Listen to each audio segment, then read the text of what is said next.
We're going to start this evening. If everybody could please rise, look at the flag at the eastern corner of the stadium, and join as we say the open with the Pledge of Allegiance.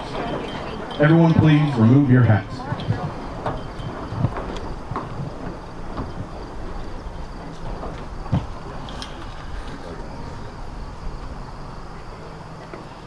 I pledge allegiance to the flag of the United States of America and to the republic for which it stands, one nation, under God, indivisible, with liberty and justice for all. We will now begin tonight with the singing of our national anthem by Becky Hoffman. Again, to the eastern corner of the stadium, everybody please remain standing, join in singing, and everyone remove your hats. Oh, say, can you see by the dawn's early light what so proudly we hailed at the twilight's last gleaming, whose broad stripes and bright stars through the perilous fight o'er the ramparts we watched were so gallantly streaming, and the rockets regular, their bombs bursting in air, gave proof through the night that our flag was still there. Oh, say does that star-spangled banner yet wave o'er the land of the free and the home of the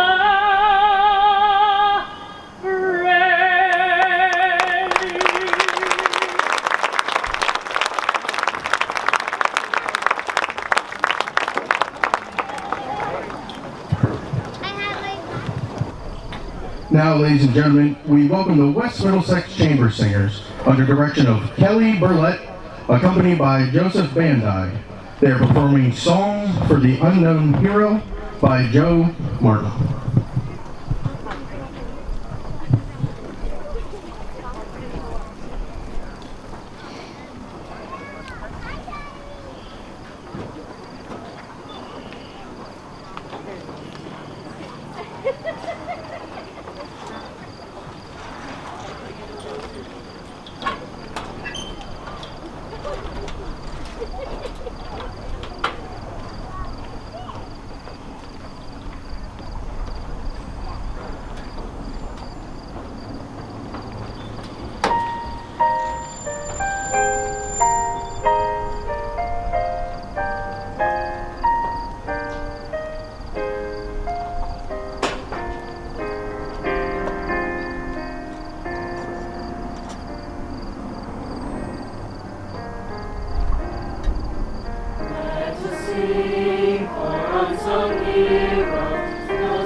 United by one purpose, all for one and one.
Now, ladies and gentlemen, we will hear from Mr. Mike Williams for words of remembrance of 9/11.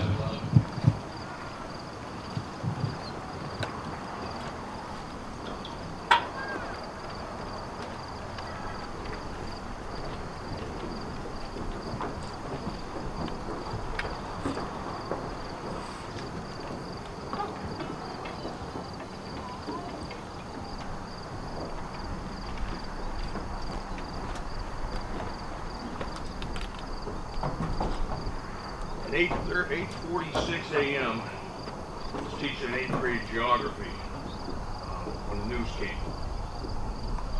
We were attacked in New York City, the World Trade Center, and the Twin Towers. It's kind of surreal, if you remember. My first thoughts were, this is what it was probably like when in 1941 we were attacked at Pearl Harbor. That's the first thing I thought. Then we learned that the Pentagon was hit. Another potential attack was stopped through the efforts of crew members and passengers on Flight 93. That plane, as we remember, crashed in Shanksville. On that September 11th date, another date that will live on in infamy, 2,996 people were killed by terrorists who had hijacked 4 airplanes. Of those 2,996, 344 were firefighters. 71 were police officers, and another 55 were military personnel. I think that this event, September 11th, has become our Pearl Harbor, our JFK, our moon landing. Now, those of us who are old enough to remember 9/11 can tell exactly what we were doing at that moment when we found out. What we were wearing, what we ate, who was in the room with us. Don't ever forget that. While I remember September 11th very well, it's September 12th that I remember the most. On September 12th, U.S. flags flew off the shelves at Walmart and every other store in the valley, every other store in the county, in the state, in the country. Remember how tough it was to get a flag?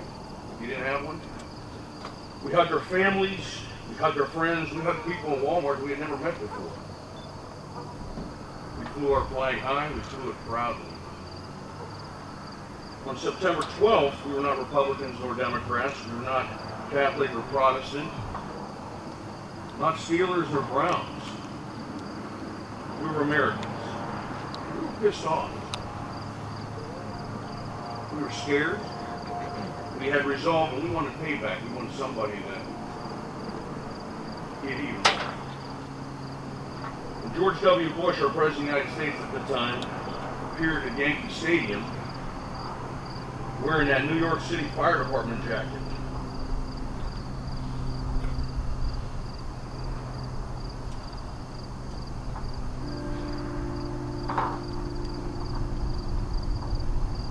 He fired that fastball right down the middle of that plate. We needed that. We needed our president to be a man, to be a leader, to be somebody we could stand behind and say, you know what? He's going to get us something out of this. He's going to take us and lead us in this time of, you know, what we're going to do. We needed leadership. And he threw that fastball right down the plate and the place went nuts. How many remember that? That was awesome.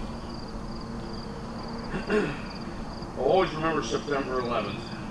Remember this, you guys. Everyone is here. When all that stuff happened, not one professional athlete, not one singer, not one professional actor, and believe it or not one single politician ran into that disaster area. Not one. I'll tell you who did.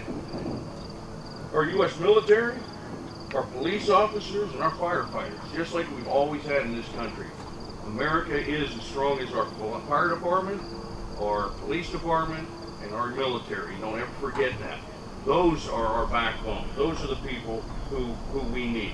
Never forget the service that these three great groups of men and women provide for our country, our state, and our community. Never forget what some people did to our country on 9/11. Remember their faces. Remember where they came from. Don't ever forget that. Don't ever forgive that. But also remember those people who had our backs. Our military, our police force, and our fire departments. Thank you. As they prepare to play God Bless America, a song about strength, love, compassion, and unity. The band, having played taps in today's parade earlier, to remember the lives lost 20 years ago today.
Ladies and gentlemen, I just want to take a moment tonight. I want to thank all of our local firefighters, our local police, our local EMTs, everything they do, everything they continue to do, keep us safe, our neighboring areas safe, them showing up in the parade tonight and everything they did for us and everything they continue to do. Thank you guys very much, everybody out there.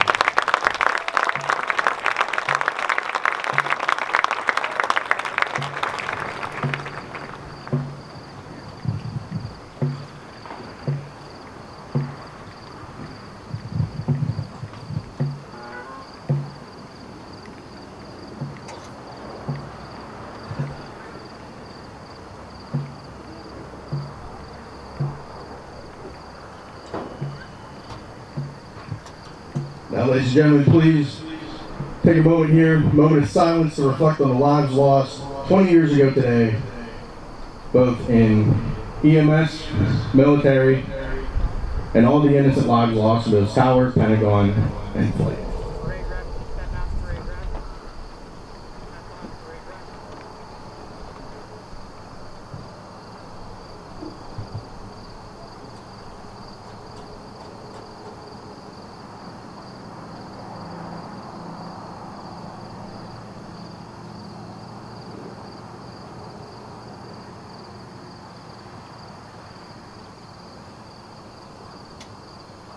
Thank you.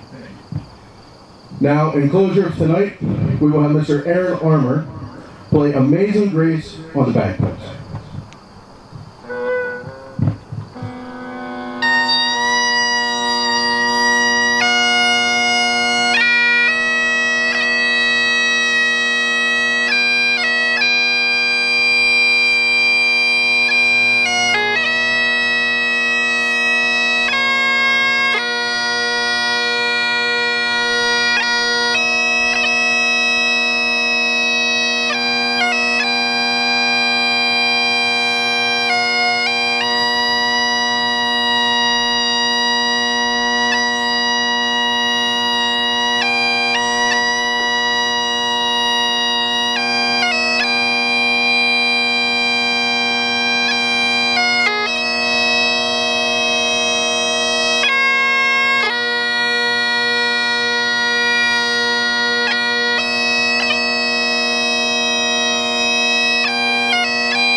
Ladies and gentlemen, that concludes our program for the evening. Thank you all so much for coming out, for showing your support. God bless you all. God bless this country.